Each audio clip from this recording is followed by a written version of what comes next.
Hi, and welcome to the Leader's Edge, our weekly live interview show where Georgia Donaldson and I, Emily Chiwa, feature successful CEOs and professionals who are so kind to share their stories with us. We want to bring awareness, inspiration, and leadership tips for you to action to help you sharpen your competitive advantage and make a positive impact in your organization and community. Remember, if you're watching us live on LinkedIn, you can leave a comment if you want to ask a question. Georgia had a clash today with her schedule, so I'm sure she's with us in spirit or even grabbing a peek of us online if she can. So it's just myself here with our guest, Vashti, who I'll be introducing very soon. So data speaks 1,000 words. That is our topic today. And I invite you to bring your awareness to these questions about data. When it comes to making decisions, what is your automatic reaction? Are you the kind of person who tends to go with your gut, or do you tend to pull some data first to get a better understanding of the situation? How comfortable are you with collecting and using data to inform your action?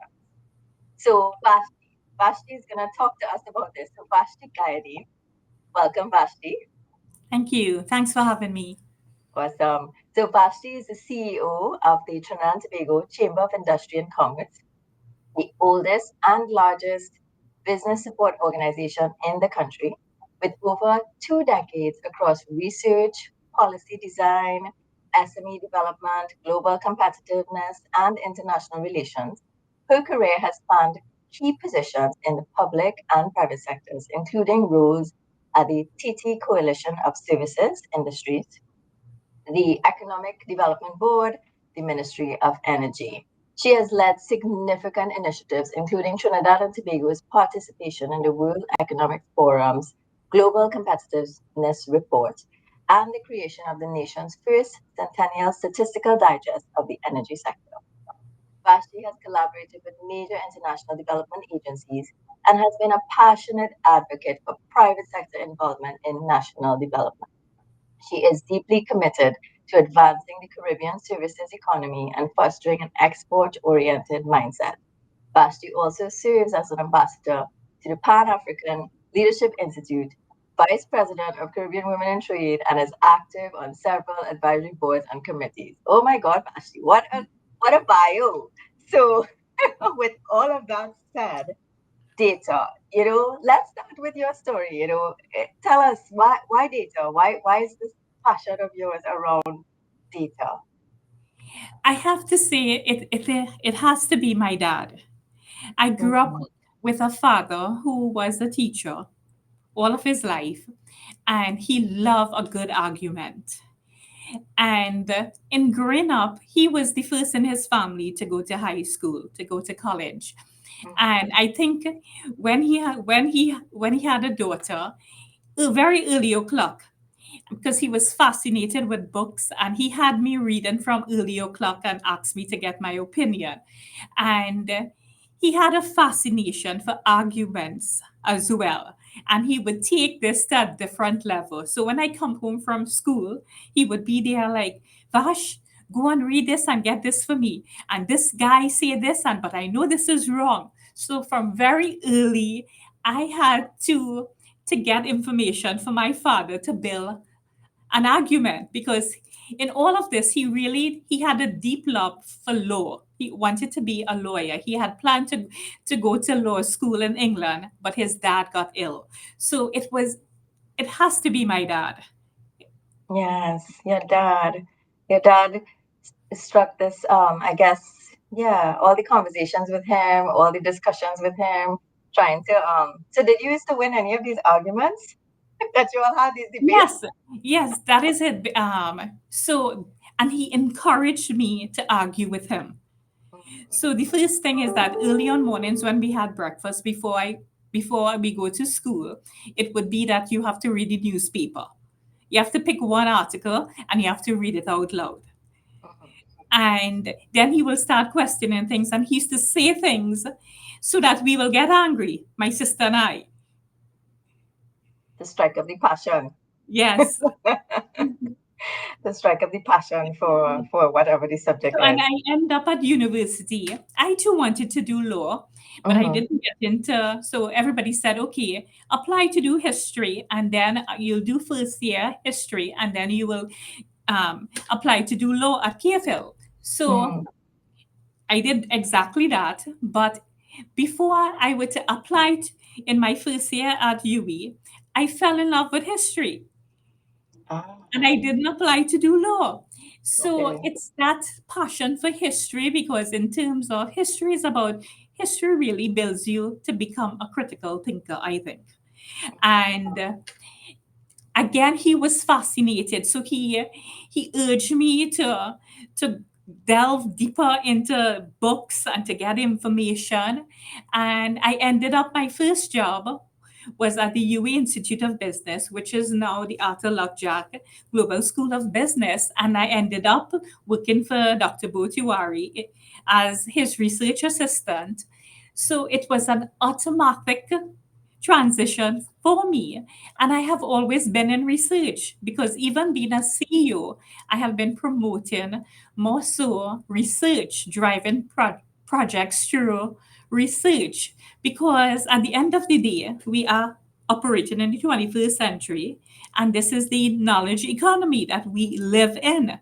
And information is key. The only way to survive is if you have access to data. And more so, we have been hearing that data is the new oil, simply because information on its own does not mean anything. Data on its own cannot lead to anything. It has to be refined in order to be valuable. So this is exactly what we are doing here at the Trinidad and Tobago Chamber, using market intelligence to help our members build their campaigns to go external into external markets. So this is why information is key. Yeah. And tell me your experience. So, I mean, I see the passion for research and obviously then the information.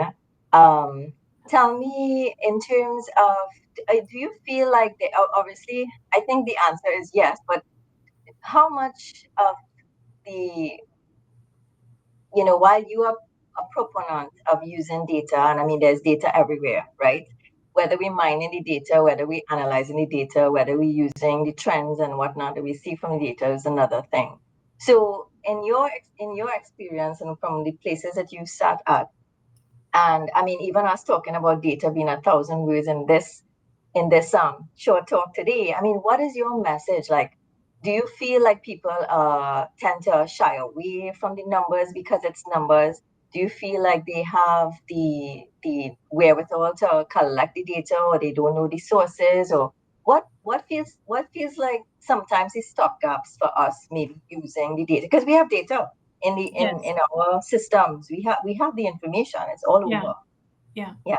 What are your So I thoughts have on to go back to, because it's important to addrse some of the cultural issues. Because when we hear data, I think because a friend of mine recently told me, you don't want to build your track record as on this data pathway, because then it may paralyze you, because if you keep on saying that you're waiting for information, you're waiting for data, then it will paralyze you from making decisions. And that's not what I'm saying. It's because we were taught that data is with the academics. that? So then we build it up into, when you hear data, when you talk about sourcing data, it means completing surveys, and those surveys sit on a shelf and Mm, it's presented at a conference, and then it does not lead to anything. So my whole my whole I have to say, I had to relearn everything that was taught to me at university when mhm, I started working at. I'm back home then. I started working on the Trinidad and Tobago Chamber back in 2007 as its manager, research, information, and publications. And I had a style of writing, and I was very proud because I won prizes in high school for writing, and I keep on telling people my gift is to write. And when I came at the chamber and I Mhm. sat down with some members, they looked at me and say, because normally it would be more than 10 pages, they said, Vashti, what really are you trying to say here? Tell me in 2 sentences. Yeah. So I had to relearn, and precision was key. So when you're writing for the business community, it's a completely different ball game. And this is when I had to step back, and I fell dumb because I said, oh my God, Vashti, you think you're bright, but you're not bright. And precision is key. And this is where I learned from my experience at the chamber back in 2007 taught me was that because the issue that we have in getting the business community to complete surveys is that the surveys are not designed with the target audience in mind. So Right. hence your reason why it is important to pilot test a survey instrument, and also put yourself in that person's Position. situation. Mm-hmm. What I term is what's in it for me, meaning the business community or any of your stakeholders. So rather than do a paper-based survey, we now have to move to online surveys because that's how the rest of the world is operating. And we also have to emphasize what's in it for you. What are you going to be walking away with? How completing a global competitiveness report is going to impact your business. Right. How is it going to impact your decision making? And that's where you define you are when you do that, you design survey instruments that are more impactful. Yeah.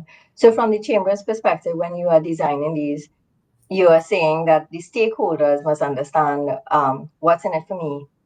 If I were to do this survey, the report, I guess, that comes out of it would show certain things that we can do differently, certain trends, as I said, and certain yeah, come give us certain information that can allow us to make different decisions. I mean, I feel like, we talk about being innovative and being creative, and that's what we want from our people.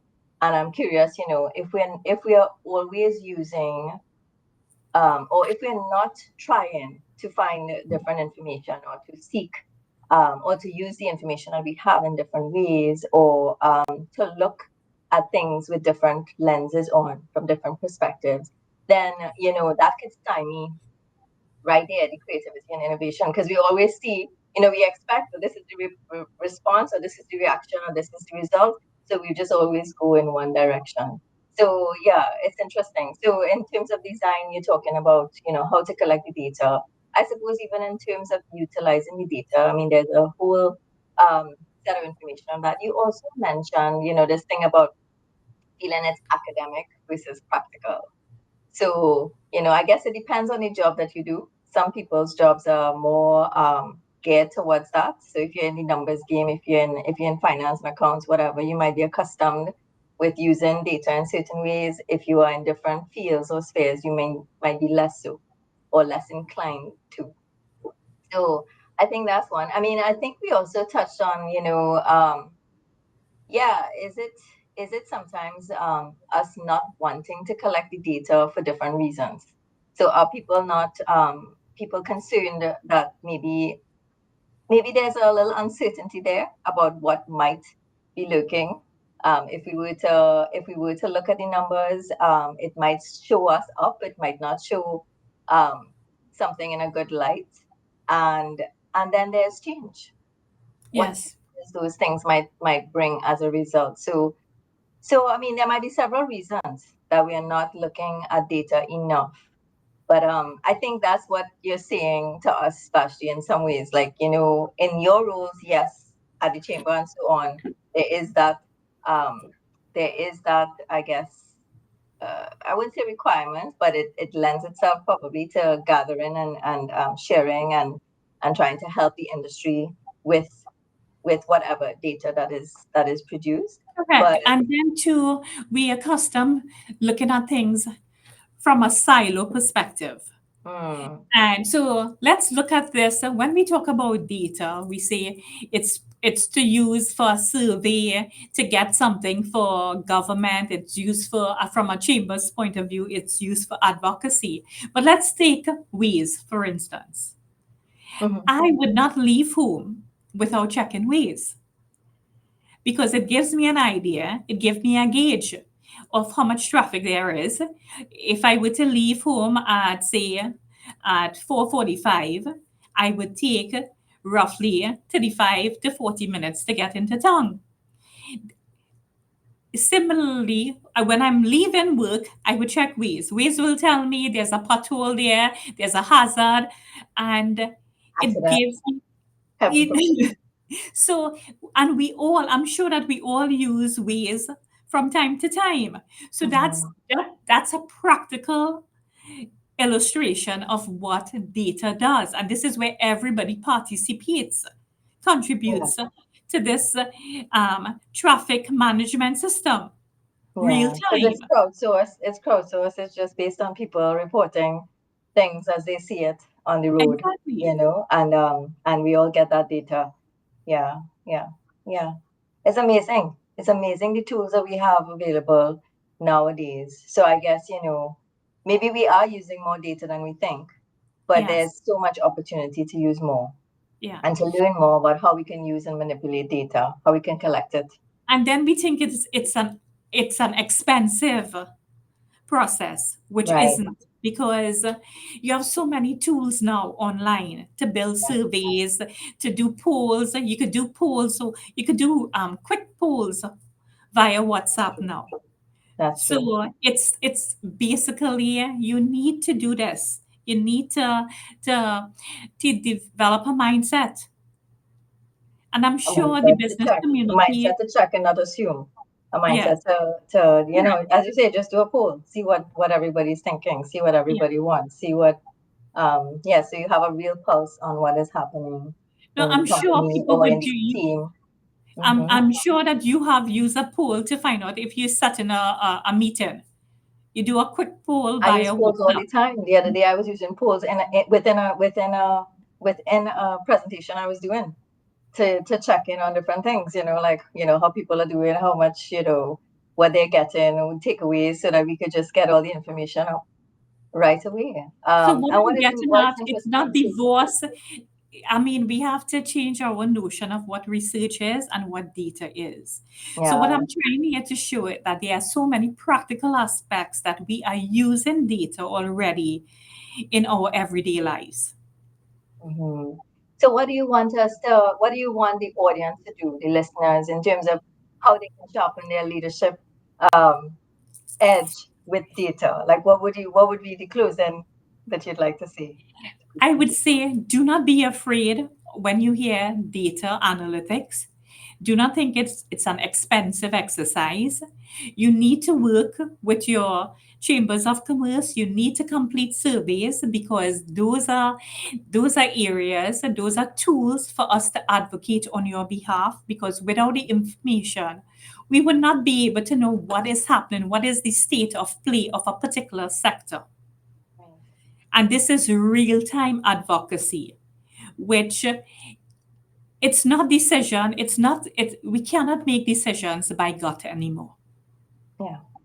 And also you have to bear in mind that we operate in a global village. In order to be competitive, we need to adapt to what is happening elsewhere. Because if we are not completing surveys, the rest of the world is doing that.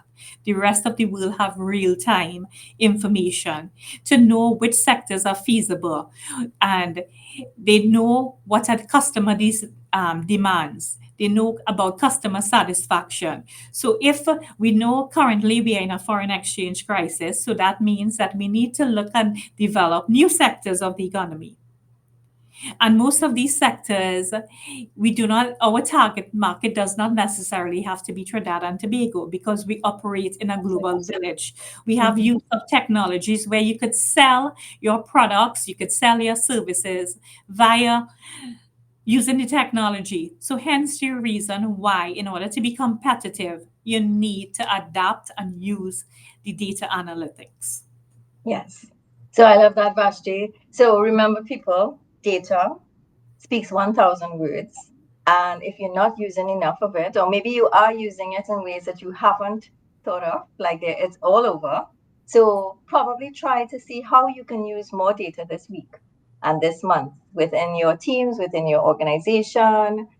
Remember, as Vashi said, if you are getting those surveys to respond to from the chambers in different places, do them a favor and do yourself a favor and respond, because that information might be so critical.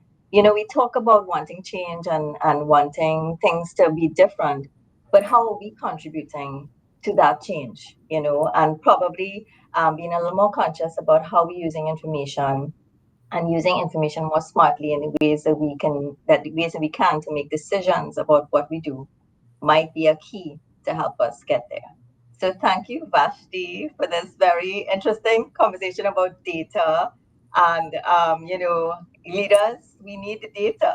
We need to work with the data and use what it says to really, really make sure we're making the best decisions that we can in any given moment. So thank you again, Vashti, and have a great week, everyone. You too, Emily.